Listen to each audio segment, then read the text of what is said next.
On Monday morning, Logan woke up to an email. I can probably pull it up even and tell you what it said. Yeah. USAID headquarters building.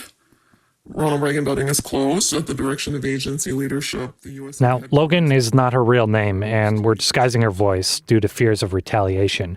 That's because Logan is a federal employee, one of 10,000 civil servants at the U.S. Agency for International Development, or USAID. Since 1961, it's been the humanitarian arm of the U.S. as it works to alleviate poverty, treat diseases, and respond to disasters all around the world. It had already been an eventful weekend for the agency, thanks to President Donald Trump and his pick to lead DOGE, the so-called Department of Government Efficiency, Elon Musk. The president moved to dismantle the U.S. Agency for International Development, USAID, and 2 top officials there were suspended for refusing to give Musk deputies access to sensitive systems. On Saturday, the agency's website had gone completely dark. Type in usaid.gov, you get the message, this site can't be reached. But for Logan, the Monday morning message to stay home took things to the next level. And what goes through your mind when you read that? Well, I'd seen that our website was pulled down over the weekend, and I said, they closed the building. And so I tried to log on because I always panicked, and I thought I need to download my personnel folders. I need to make sure that I have other critical documents, and I was not able to log on to my computer. Logan was not able to do any work. She wasn't sure what would happen next, if she would be put on leave. She was asking, does she still have a job at all? There's potential fallout for me too. I am the insurance provider. I have a real responsibility, so I'm definitely worried about that. I'm also worried about an entire sector of people being out of work, looking all at the same time. By the end of the day Monday, Secretary of State Marco Rubio had been appointed as the acting director of the agency, and for all intents and purposes, this independent agency had been subsumed by the State Department.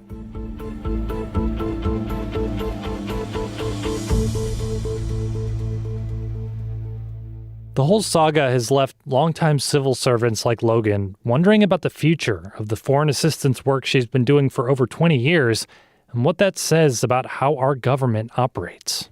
Are we governed by people who elect senators and congressmen who determine how funds are allocated and expended? Or do we have a privileged few who have no accountability to anyone to say what they're doing and the changes that they're making? That's very dangerous. It's a slippery slope.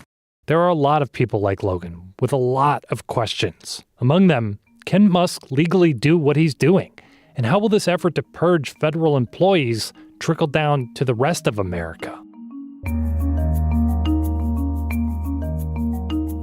My guest is Zach Wolf. He's a CNN Politics senior writer and the author of the What Matters newsletter. We're going to explain how Musk's Silicon Valley approach of move fast and break stuff is arriving without apparent accountability. From CNN, this is One Thing. I'm David Rind.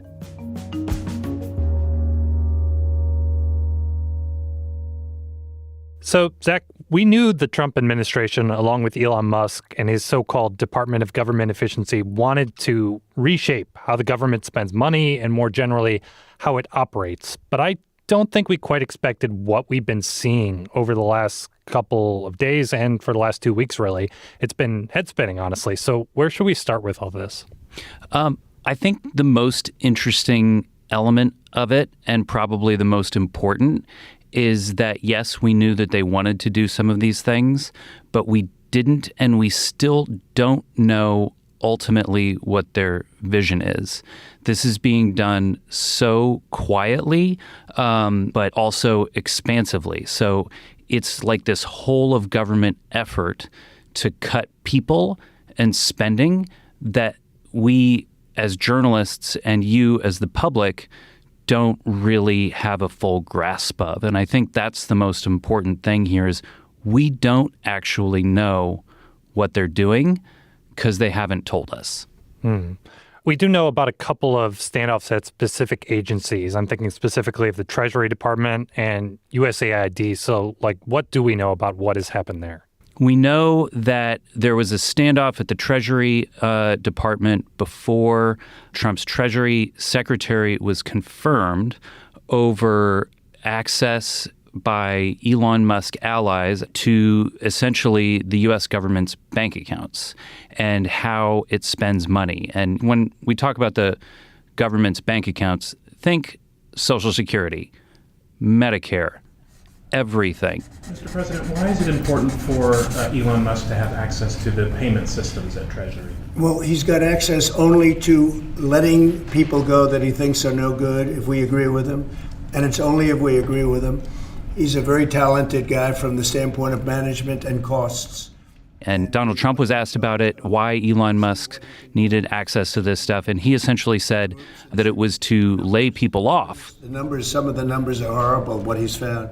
Which is not something that I think we understand exactly what he's talking about, although he's kind of obliquely referred to firing a bunch of people after February 6th. There's this real disconnect with all this stuff. What there is not is a lot of clarity. We do know that Musk has access, or his allies have access to this payment system now, but why do they need access to this stuff? Elon can't do and won't do anything without our approval, and we'll give him the approval where appropriate. Where not appropriate, we won't.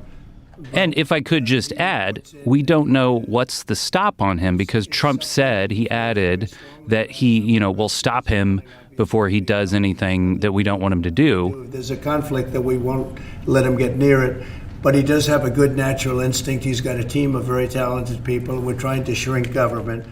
What's the mechanism for that? Is he going to Trump or, some official person before stopping some sort of payment or not?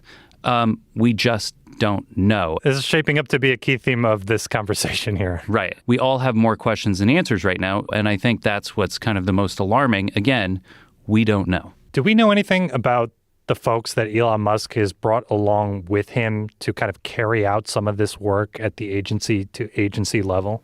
Yeah, a lot of them work for his companies. The Boring Company's CEO is now apparently, that's one of Elon Musk's companies. This guy is now at OPM. According to a CNN report, there's a woman, Amanda Scales, who is in charge of HR at his artificial intelligence company, XAI. She's also at OPM. They are kind of spread around, and a lot of them come from his universe of companies. So he has instilled these people in key roles. I think a lot of people have been wondering, a pretty basic question here. Is Elon Musk a government employee? Sort of. He is a special government employee. We didn't learn that until Tuesday, even though Trump has been president for some time. Elon Musk has been going to, the Office of Personnel Management. He's been going to the General Services Administration. He's been going to all these government agencies with his quote unquote allies who are instilled in government positions. And Musk and some of them are special government employees. They can serve, now this gets kind of technical, but it's important. He can serve in this position for 130 days out of 365. We don't think he's taking a salary. We do think he has security clearance. We don't know how he got it. Was that the subject of a background check? Did they look at all of his ties to China and Russia? Or was it just that President Trump said, I'd like this guy to have security clearance, and now he has it? We don't think he's going to have to file conflict of interest documents like most the vast majority of government employees will. We do know that he personally, the companies that he controls, get a lot of government contracts. So I was going to say, SpaceX has billions of dollars in government contracts. Right. The conflict of interest is quite obvious. We don't really need him to file paperwork to tell us that he has an interest in who's getting government money, because it's him. Yeah, and I think in the fine print of the special government employee, he's covered by a federal conflicts of interest statute that would prohibit employees from, participating in matters that would affect their financial interests. But the key is that law can be enforced criminally by the Justice Department, but in this case, it would be Trump's Justice Department, and not sure if they would have any appetite to prosecute a big Trump ally like Elon Musk. No, certainly not. And I do think that the smell test is one way to guide yourself. And should this world's richest man have unfettered access to the world's wealthiest country's bank accounts? Ask yourself that question.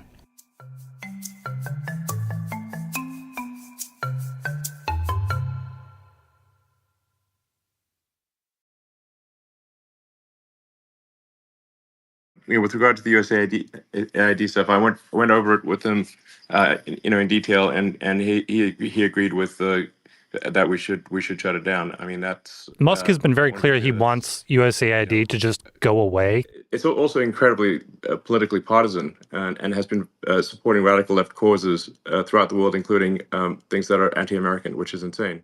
Can he do that legally? I don't know. USAID was created in 1961 by John F. Kennedy as a way to help the developing world and create friends for the United States and, essentially stop the spread of communism. So there is a long history of the U.S. doing this stuff. Congress told the government to do it. If you've read the Constitution, the president is supposed to enact the laws. So there's a law for this. So what if Donald Trump just makes it cease to exist? Who stops him from doing that? There will be lawsuits. Who brings those lawsuits? Does the current conservative Supreme Court entertain them? It seems like the textualists, the originalists, they like to call themselves, on the Supreme Court wouldn't like a president just essentially seizing all this power.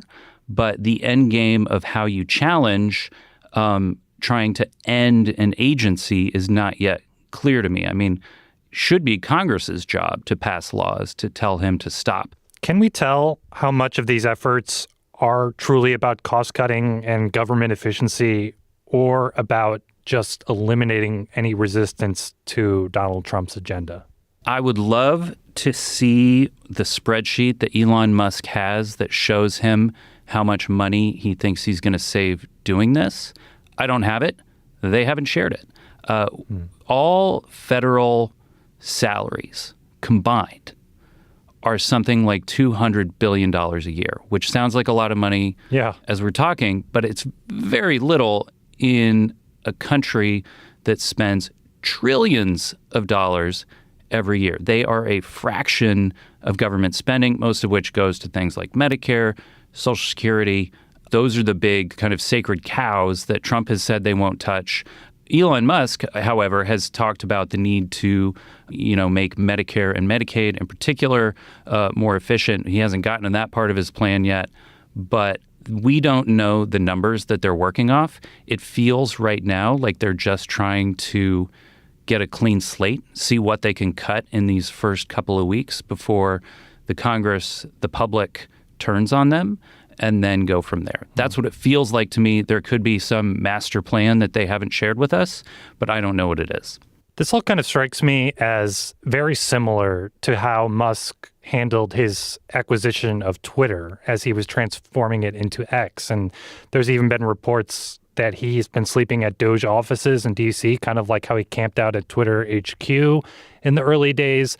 And we kind of saw how that played out, right? Lots of people lost their jobs. The service itself kind of ground to a halt for a while, became much less usable to users. Is that kind of where we're headed at this point? Well, I don't know where we're headed because there are so many questions about whether any of this is legal, who will pay for it. I think the best example of what you're talking about is the fork in the road email that the government workers, millions of them apparently have gotten these emails offering them to, the ability to resign. It's essentially a buyout, but they're calling it a deferred resignation, where you resign, the government pays you until September, and then you're done. You're basically giving up your government job in exchange for 8 to 9 months of severance.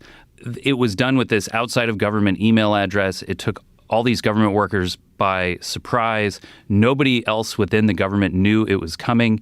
it's not funded. They've made this promise to federal workers, and Congress has not given them money to do it. So they are essentially, they have given people until February 6th, that's Thursday, to take this deal, and people are essentially taking a leap of faith. So it seems like these people will ultimately get paid. It's not guaranteed, and that's why government unions, Democratic lawmakers are all counseling federal employees not to take the deal. But you're absolutely right. He's using this Twitter-style playbook, but he's doing it on the largest employer in the country, which is the federal government. Yeah, so obviously implications for the federal workers themselves, but beyond D.C. and just the average person out there, why should they be paying attention at this kind of level to what is going on with Musk and Trump and how this is all playing out?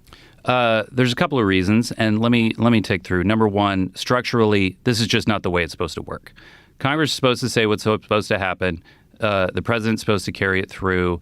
The federal bureaucracy is something that grew up over the course of 100 years after a really bad spoils system was horrible. Civil service reform was the most important issue in a number of presidential elections in the 1880s. So this is something, it's not something we thought up overnight. It built up over the course of the past couple hundred years, and now they're trying to change it without really any input over the course of a couple of weeks. Number two, I think that people have lost appreciation for things that the government does. And let's just look at the plane crash that happened not too long ago. Immediately after that, they rescinded the resignation offer for NTSB investigators because it turns out those people do a very difficult job. It takes a lot of specialty. And suddenly we realize that we need them. We need those people. Maybe we shouldn't just let them walk out the door. Right. And in fact, they told them they can't take the buyout deal. Should government be made more efficient? I think probably, yeah. I don't think there's anybody who argues that it shouldn't. Should it be made more efficient with a sledgehammer? These are things that are going to have repercussions for years to come. So we're going to be talking about these moments right now are like an inflection point for the Trump administration, but also for the coming years of American governance. There's nothing that we can chart to see if they're doing what they're setting out to do. And frankly, we don't really know exactly what their end game is. So that's not the way things work in an open democracy, or should. Yeah, a lot unknown, but I appreciate you trying to make sense of what we do and where we go from here. Thanks, Zach. Appreciate it. Thanks for having me.